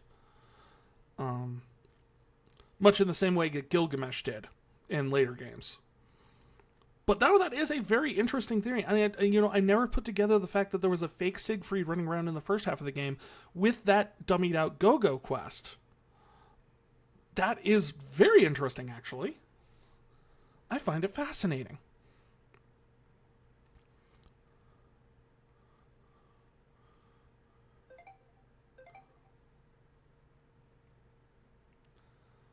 How's my fellow cell phone going being? Apparently Netflix has a message for me. I don't know what it is. But no, I was actually surprised. I did not know that. The other one here is the assumption is this one is, according to the title, the belief that Daryl, Setzer's friend, is Go-Go.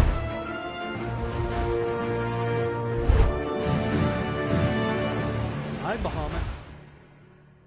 Welcome to Fantasy Legends, my name's Scott, and today I thought we'd go over a fan theory that Go-Go is actually Daryl, Setna's girlfriend.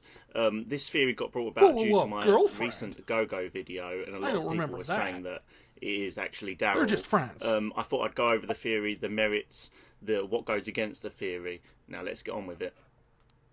Small disclaimer before I get into it, actually, is that obviously what I say here is not exactly canon. A lot of this is fan theory or filling in the dots that have been left in the game. So let's get on with it, and I hope you enjoy the video. I'm really curious about this because who exactly is Daryl? Well, Daryl is Setna's girlfriend who owned the Falcon. It was an advanced airship attempting to test the limits of this actual airship. She decided to go on an experimental flight, and she asked Setna to take care of the airship should the worst actually happen to her.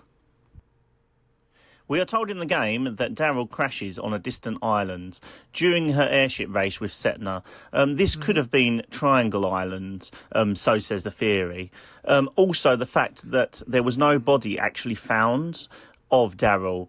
So even though that Setna believes her dead, there was actually nobody to confirm this. The theory goes deeper than this, however, as some theorise that Daryl was actually swallowed by Zone Eater, as the inhabitants of Zone Eater are other mimics. During the years that she has been in Zone Eater, she was raised to become one of the so-called mimics, and now she has gone mad with just the amount of training and mimicking people over and over again. And this means that she can't remember who she is or what she was. And that was what made Go-Go. The fans go on to theorise that Daryl did not escape the Zone Eater as easy as the party could, because up until the catastrophe, the Zone Eater did not resurface.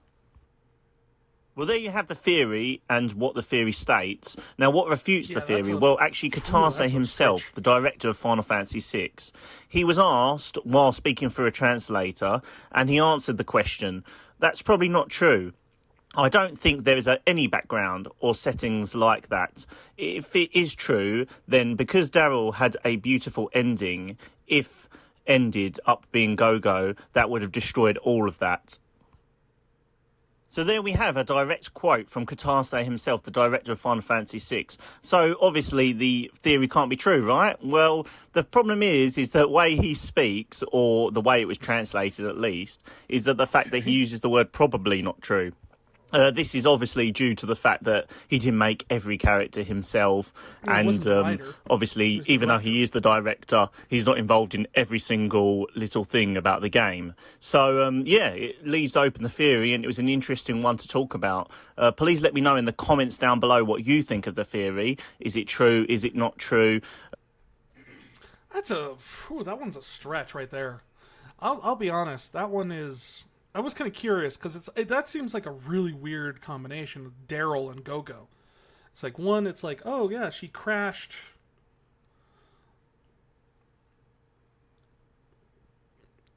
on an island, and that must have been like got eaten by the Zone Eater. The Zone Eater, I mean, for one, that's assuming the Zone Eater was around on Triangle Island before the end of the world. There is no evidence of it. The only thing that lives on that island is Integear.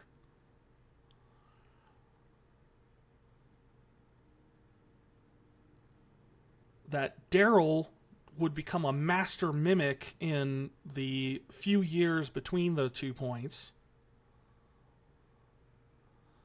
And also, the claim that everything inside the Zone Eater was a mimic, I'm not 100% sure that's accurate either. That just seems like assuming just because they looked... I don't know. That one just kind of like one of the things. Like there's a lot of leaps in logic on that one.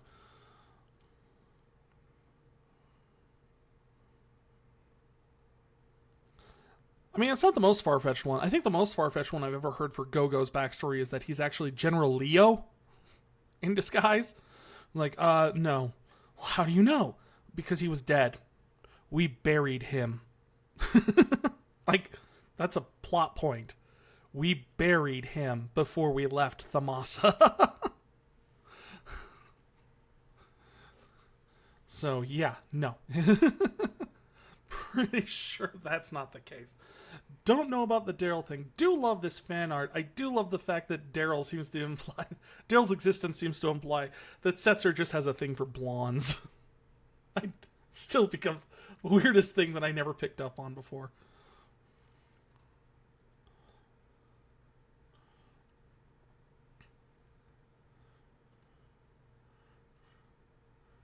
Alright, I've got 2 videos left.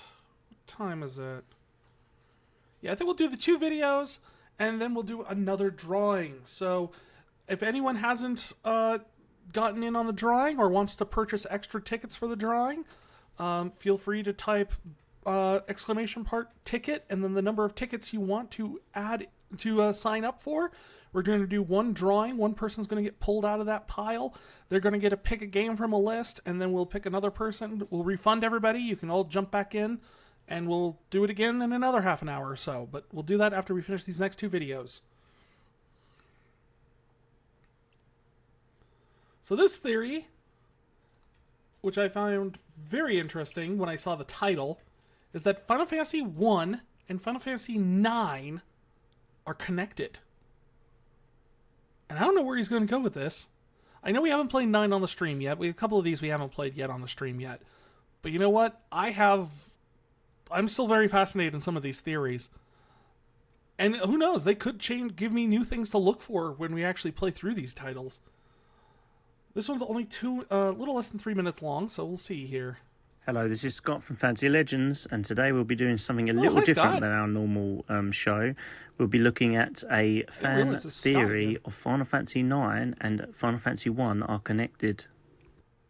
First up, I'd like to say that this is just purely for fun, and we're not really taking this too seriously, and I don't actually think this is canon, just in case people roast me in the comments. I was also thinking that I could do this as a weekly live video. Let me know if that's something people are interested in the comments down below. We could do a different fan theory every week and look into what's good about them and what's bad about them. Anyway, let's get on with the video. In my research, I found 4 reasons why they believed that Final Fantasy 1 and Final Fantasy 9 are connected. The first is Mount Galung, which appears in both of the games. Also, you'll notice that both of the theme tunes for those places are very, very similar. The second reason is that both of the world maps look almost identical when you look at them from above.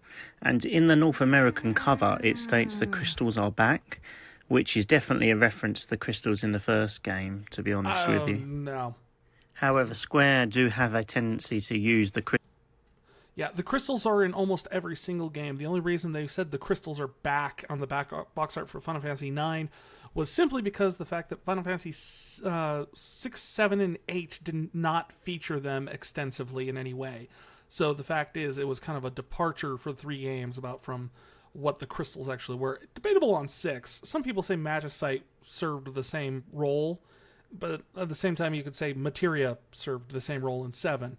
So, But in terms of like the crystals, as they are usually represented in the earlier games, 9 was the first one in a while that returned to that form. Not a huge clue there. It was purely a way to throw back and say, hey, old school Final Fantasy fans, 9 is the game for you. Crystals a lot in their IPs. The third reason is the Four Fiends, which are the Lynch, Millelith, Tiamat, and the Kraken. They both appear in both games, and obviously the boss after them is Garland. The last reason used to legitimise the theory is Garland himself. They believe that Garland may have used a time loop in which he waited thousands of years using the genome cycle to harvest souls from Gaia and Terra to become God, just like in the first game. Now that's it for the theory. Now on to what I think. I think that probably this was mostly done on purpose, most of these, and this is probably due to this being Sakaguchi's first game, which is Final Fantasy, the first one, and his last game that he actually directed in the series, which is Final Fantasy IX. I like this idea as it makes Sakaguchi's time at Square come in full circle. So what do you... Interesting. The connections are very flimsy. It is at best an homage, in my opinion. There's not a lot of strong points there that are just kind of like, yep, this is a one-for-one thing, and this is definitely a... I think the fact that it's Sakaguchi's first and last... Well, let's be fair. The Final Fantasy I was not Sakaguchi's first game with the company. It was his first role-playing game. That he had to fight with management to get made. And, but it was not in any way, I don't think it was his first game at the company or anything like that. He worked on other games. But it was the first Final Fantasy game, and then this is the game he left on. I have no doubt that there's homages there. There have been a lot of games that have made direct homages to Final Fantasy I in terms of calling back to the Four Fiends, the crystals, the location names. Mount Gulg is used very frequently throughout the franchise. Especially Mount Gulg. Mount Gulg being one of the big ones that gets reused a lot. So that's hardly a huge thing as much as this is. As again, it feels this like this theory isn't so much they're connected as much as it is just this was an homage they made. I will say I did approve the fact that it was like, oh hey, at least the big thing there was they went all the way with it.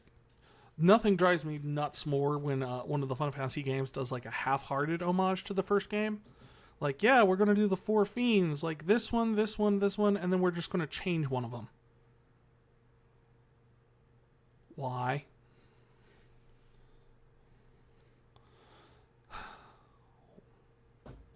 It just doesn't make sense to me. Anyway.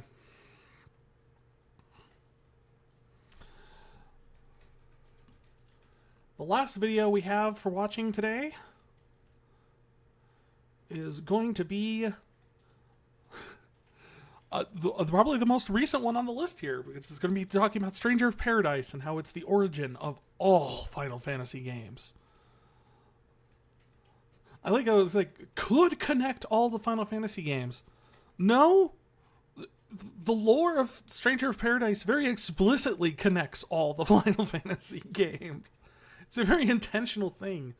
Like, without going into too much spoilers about why, it very clearly spells out in a lot of the lore entries in that game that each area you visit is a recreation of one that was found in another one of the dimensions. And the dimensions are always numbered after which Final Fantasy they found it in. And there's a reason for this, if you've played the latest DLC, the last DLC, which is twofold. But the big one being, of course, that this ended up being tied into Dissidia, which also pulls from all of the Final Fantasy franchise.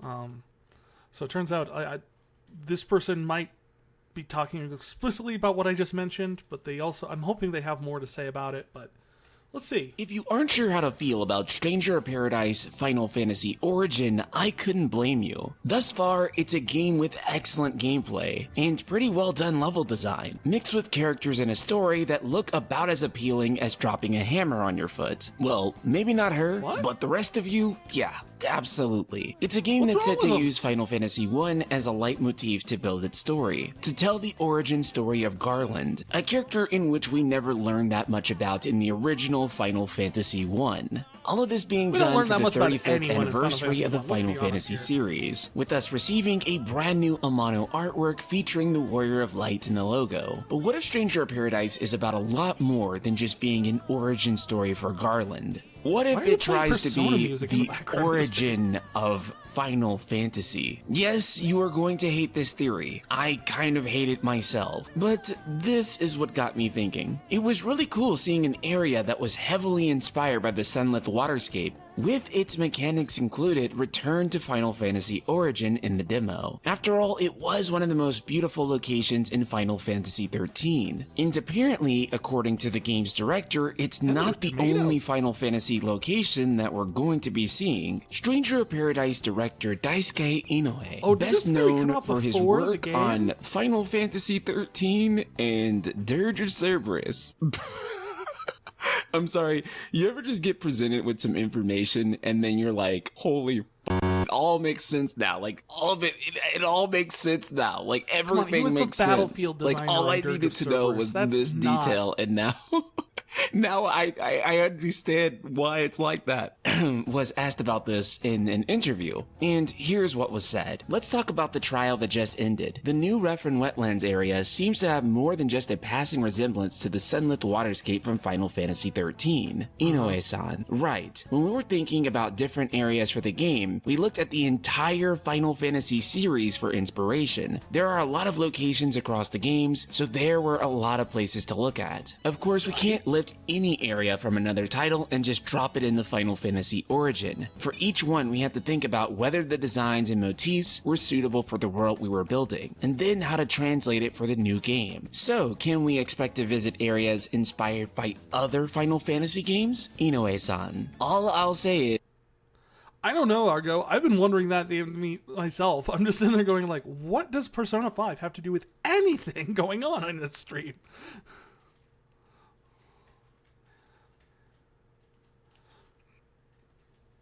And yeah, a lot of the team behind 13 ended up going on to the work on R. They also, a lot of them went on to, it was kind of split. It was, some of them went to work on 15 when it was kind of taken over by new management, essentially. And then some of it went and moved on to work with the remake team. And then another team was assembled to go and work on Kingdom Hearts 3, was essentially how they all got shuffled around. But yeah, no, I mean, the 13 team is like all over the place. Like, not in a bad way. They're just, they're very spread out, like, throughout the different teams at Square Enix. I think more so he was calling attention to the fact that it was specifically Lightning Returns, which honestly, if the person he was talking to is the fact that he was also worked on Dirge of Cerberus, that almost certainly means that he's, was the perfect person for Stranger of Paradise, because those are all action-based RPGs. So he would be a good person to work on Stranger of Paradise because it's pretty much that exact thing. It's unlikely that we're only taking motifs from Final Fantasy XIII, he laughed. So basically, locations from across all of Final Fantasy may make their way into Stranger of Paradise. And this got me thinking, why include those locations in the first place? Are they just a fun reference meant for longtime Final Fantasy fans to go, oh look, I know that area? Which admittedly is fine, as we all love some tasteful fan service. But I couldn't help but wonder that What if this was all some way a setup, in such a way that creating the time loop created all the other Final Fantasy universes? And though it may manifest differently each time, it's created infinite Oh, it's my universes theory. of Final Fantasy worlds and variations, essentially opening up the Final Fantasy multiverse. And that in each one of those Final Fantasy universes, it's still technically the time loop of the Warriors of Light rising up and defeating some enemy aligned with chaos, so to speak. And if that sounds vaguely familiar, that's because it's a rough summary of the Dissidia games, which Hey, of course there he connect goes. all of the Final Fantasies. It's also worth noting He's that more right than he Dissidia was knows. for the 20th anniversary of Final Fantasy, and this game to celebrate the 35th. It's also worth noting that Tetsuya Nomura is the one who conceived the game, a man who loves the idea of connected stories across multiple titles. And when you look at some of his recent work like Final Fantasy VII Remake, where many fans speculate that the word remake is not even literal, but rather a subtitle for remaking the timeline of Final Fantasy VII, and with the idea for this game being his, and the name being Final Fantasy Origin, do you see where I'm going with this? That origin could mean a lot more than just the origin of Final Fantasy I? If that's the case, I really don't expect that idea to be incredibly well received. know that And Nomura admittedly, did not this have a theory huge may hand in be the somewhat development of a of this game. reach. In fact, it may be more of a hunch if anything. But part of me would not be surprised if this was the direction that they went. But with all of that said and done, Ultima, I want to hear from you. What do you think of this loose theory? Does it sound plausible to you? Subscribe, hit the bell icon, and let me know in the comments below. And if you enjoyed the content on this channel, consider becoming a patron like... Funny thing about that. One of those theories actually was mine, which, you know, this is one I've had since I first played Final Fantasy 1, which was the fact is, like, the time loop aspect ends up creating both the dimensional rift and the multiverse of different Final Fantasy storylines. That's honestly probably one of the most plausible, like, interpretations of a fan theory I've ever heard for, like, that sort of thing. The funny thing is I didn't realize he had done this before the game actually had come out, because he nails the Dissidia point. They make that fairly explicit in the end of Stranger of Paradise, is the fact that it's one of the two possible endings leads directly into the Dissidia universe, with Garland joining as into the as the agent of chaos for Dissidia, or becoming chaos in Dissidia. It's never 100% clear which one he is, but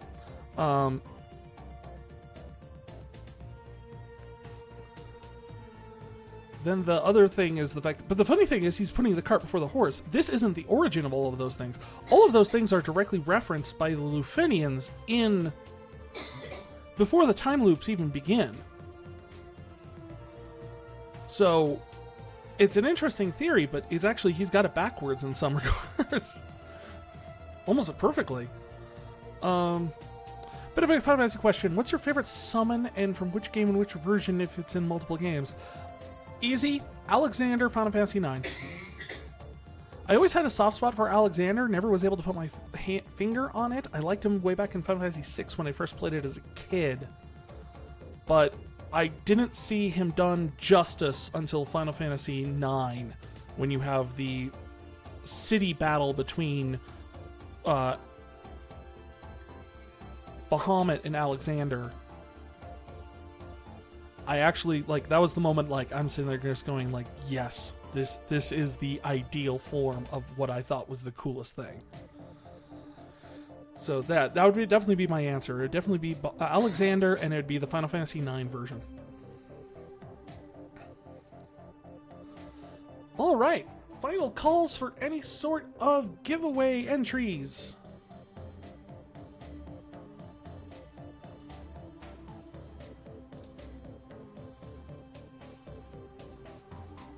Just remember to type in !ticket if you want to enter. Closing in 10, 9, 8, 7, 6, 5, 4. Where's the tab? I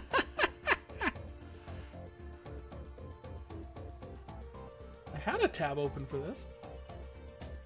There it is.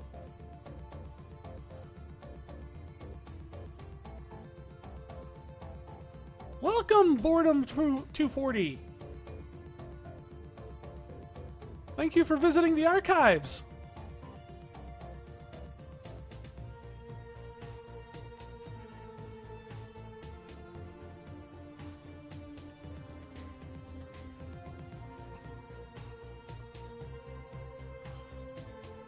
Odin and Bahamut are really cool. They're very iconic. Bahamut gets a lot of different cool versions throughout the different franchise. Yes! Alexander's appearance in 9, just beautiful. Love it. Odin, I think, I'm honestly kind of surprised they don't do more with Odin.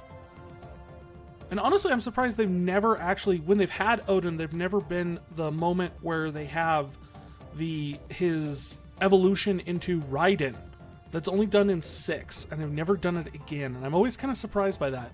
I was actually kind of surprised in 16 with Odin, they didn't have anything during that fight where he gains like an ascended form.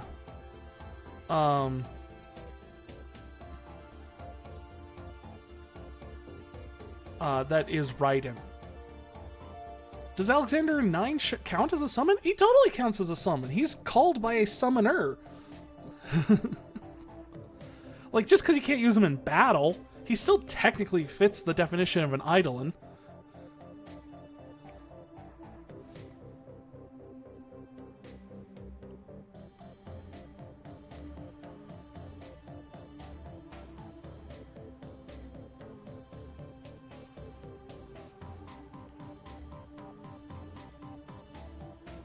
Argo!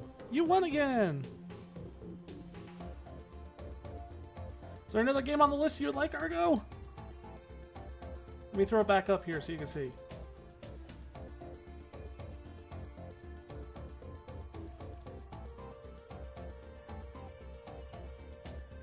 Brutal Legends, gotcha.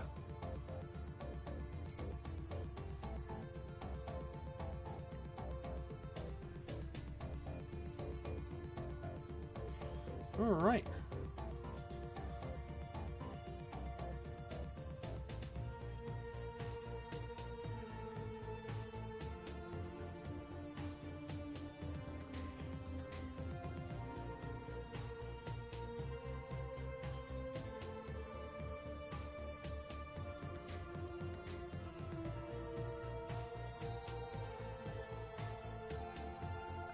New giveaway open for the next wave.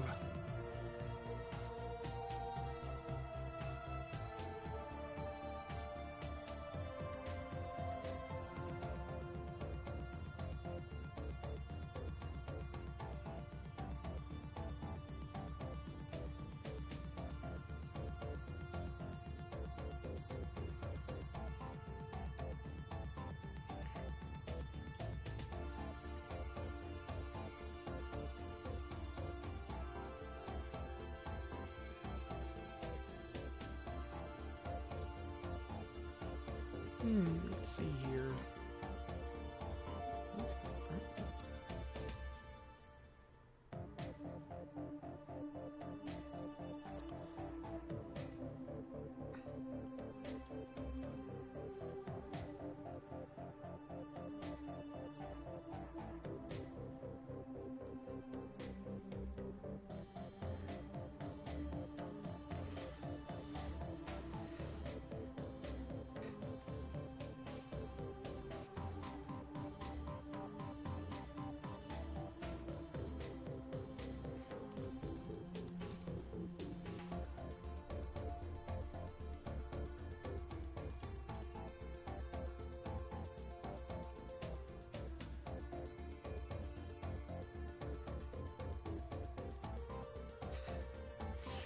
All right, got this good set up. Send out the tweet letting everyone know that we got another winner.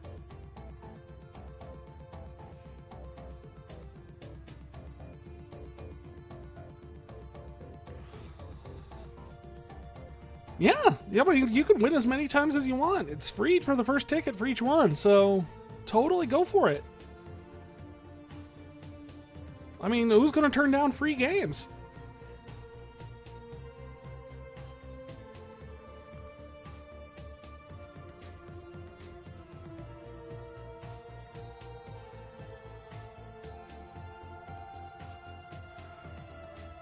Alright, so we've done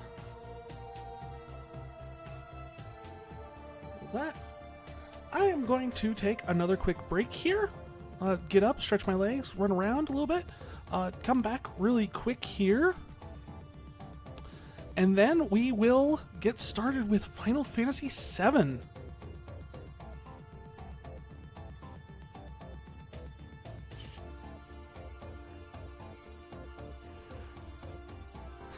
You want to name Aerith Terra or Vincent Fluffy? Oh, man. I like him.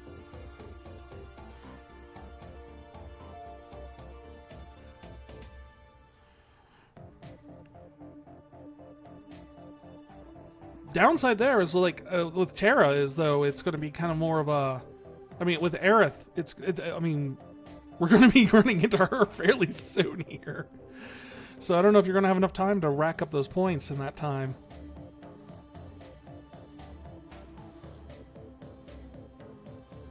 Vincent though might definitely be a doable one.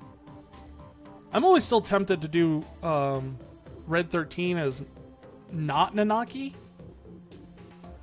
Just because I like the name, like, because you get that one scene, and I always love it because it comes up and sits there and goes, Nanaki's name is not Nanaki's name is Nanaki?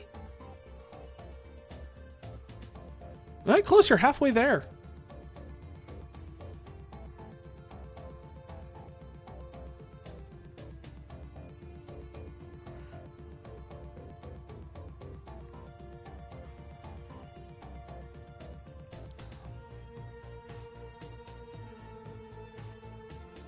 But I think the big one, and I'm trying to remember. Oh yeah, the last time I played through 7, I named Aerith Dead Girl. She just popped up and it's like, I'm Dead Girl. I'm like, hey, spoilers, lady.